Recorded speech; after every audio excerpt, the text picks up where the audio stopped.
வணக்கம். இன்றைய முக்கிய செய்திகள். குஜராத் மாநிலம் அகமதாபாத்தில் நடந்த நிகழ்ச்சியில் நாடு முழுவதும் 10 புதிய வந்தே பாரத் ரயில் சேவையை பிரதமர் நரேந்திர மோடி அவர்கள் கொடியசைத்து தொடங்கி வைத்துள்ளார். சேலம் அம்மாப்பேட்டையில் 42 கோடி ரூபாய் செலவில் கட்டப்பட்ட அரசு புறநகர் மருத்துவமனையை காணொலி காட்சி மூலமாக முதலமைச்சர் மு க ஸ்டாலின் அவர்கள் திறந்து வைத்துள்ளார். மத்திய அரசு அமல்படுத்தியுள்ள CAA சட்டம் தமிழ்நாட்டில் அமல்படுத்தப்பட மாட்டாது என்று முதலமைச்சர் மு க ஸ்டாலின் அவர்கள் உறுதிபட தெரிவித்துள்ளார்.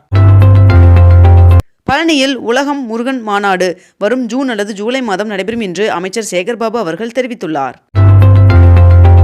CAA சட்டத்தை அமல்படுத்திய மத்திய அரசை அதிமுக வன்மையாக கண்டிக்கிறது என்று அதிமுக பொதுச் செயலாளர் எடப்பாடி பழனிசாமி அவர்கள் தெரிவித்துள்ளார்.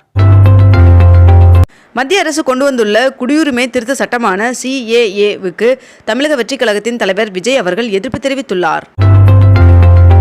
சென்னை சென்ட்ரல் மற்றும் மைசூர் இடையே மேலும் ஒரு வந்தே பாரத் ரயில் காணொலி காட்சி மூலமாக பிரதமர் நரேந்திர மோடி அவர்கள் தொடங்கி வைத்துள்ளார்.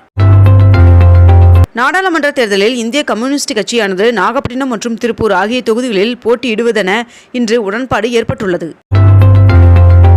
2024ஆம் ஆண்டு நடைபெறவுள்ள மருத்துவ மாணவர் சேர்க்கைக்கான இளங்கலை நீட் நுழைவுத் தேர்விற்கு விண்ணப்பிப்பதற்கு மார்ச் 16ஆம் தேதி வரை கால அவகாசம் நீட்டிக்கப்பட்டுள்ளது. மேற்கு வங்கத்தின் மொத்தமுள்ள 42 தொகுதிகளுக்கும் திரிணாமுல் காங்கிரஸ் வேட்பாளர்களை அக்கட்சியின் தலைவரும் மாநில முதல்வருமான மம்தா பானர்ஜி அவர்கள் அறிவித்துள்ளார். தேசிய நெடுஞ்சாலைகளில் சட்டவிரோத கொடி கம்பங்களை அகற்ற உயர்நீதிமன்றம் உத்தரவு பிறப்பித்துள்ளது. குடியுரிமை திருத்த சட்டமான CAA விதிகள் அமலுக்கு வந்ததாக மத்திய உள்துறை அமைச்சகம் அறிவித்துள்ளது. முன்னாள் அமைச்சரான செந்தில் பாலாஜி அவர்களின் நீதிமன்ற காவல் 25வது முறையாக வருகின்ற 13ஆம் தேதி வரை நீட்டிக்கப்பட்டுள்ளது. வருகின்ற மார்ச் 15ஆம் தேதி பிரதமர் நரேந்திர மோடி அவர்கள் தமிழ்நாடு வருகை தரவுள்ளதாக கூறப்பட்ட நிலையில் வருகின்ற 19ஆம் தேதிக்கு மாற்றம் செய்யப்பட்டுள்ளதாக தகவல் வெளியாகியுள்ளது. பட்டு வளர்ச்சி பணிகளை ஊக்குவிக்கும் வகையில் சிறந்த பட்டு விவசாயிகள், நூற்பாலைகள், விதைக்கூண்டு உற்பத்தியாளர்கள் என 12 பேருக்கு முதலமைச்சர் மு க ஸ்டாலின் அவர்கள் பரிசுகள் வழங்கினார். பகுஜன் சமாஜ் கட்சி வருகின்ற மக்களவைத் தேர்தலில் தனித்து போட்டியிடும் என்று அக்கட்சியின் தலைவர் மாயாவதி அவர்கள் தெரிவித்துள்ளார். பாஜகவுடன் கூட்டணி அமைத்து போட்டியிட உள்ளோம் என்று அமமுக பொதுச் செயலாளர் DTV தினகரன் அவர்கள் தெரிவித்துள்ளார். தமிழகத்தில் பிறை தென்பட்டதால் இன்று முதல் ரமலான் நோன்பு கடைபிடிக்கப்படும் என்று தமிழக அரசின் தலைமை காஜி சலாவுதீன் அவர்கள் தெரிவித்துள்ளார். தமிழகத்தின் புதிய மாநில தேர்தல் ஆணையராக ஜோதி நிர்மலா சாமி அவர்கள் நியமனம் செய்யப்பட்டுள்ளார்.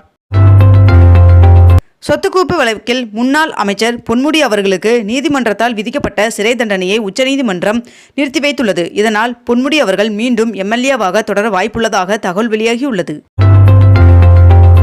நடிகர் விஜய் அவர்கள் நடிகர் சங்க கட்டிட பணிக்காக 1 கோடி ரூபாய் வழங்கியுள்ளதாக தெரிவிக்கப்பட்டுள்ளது.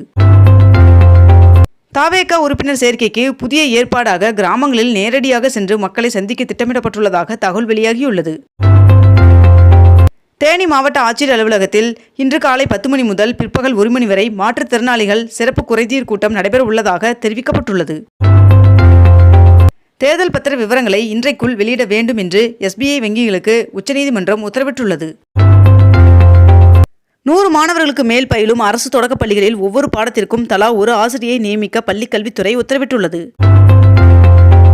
சென்னையில் இன்று 22 கேரட் ஆவண தங்கத்தின் விலை ஒரு சவரன் 49,200 ரூபாய்க்கு விற்பனையாகிறது. அதேபோல் 1 கிராம் வெள்ளியின் விலை 50 பைசா அதிகரித்து 1 கிராம் 79 ரூபாய் 50 பைசாவாகவும் விற்பனை செய்யப்பட்டு வருகிறது. இத்துடன் இன்றைய தலைப்புச் செய்திகள் நிறைவடைகின்றன. மேலும் இதுபோன்ற அண்மை தகவல்களை உடனுக்குடன் தெரிந்து கொள்ள அக்னிபூ சேனலை சப்ஸ்கிரைப் செய்து கொண்டு தொடர்ந்து இணைந்திருங்கள். நன்றி, வணக்கம்.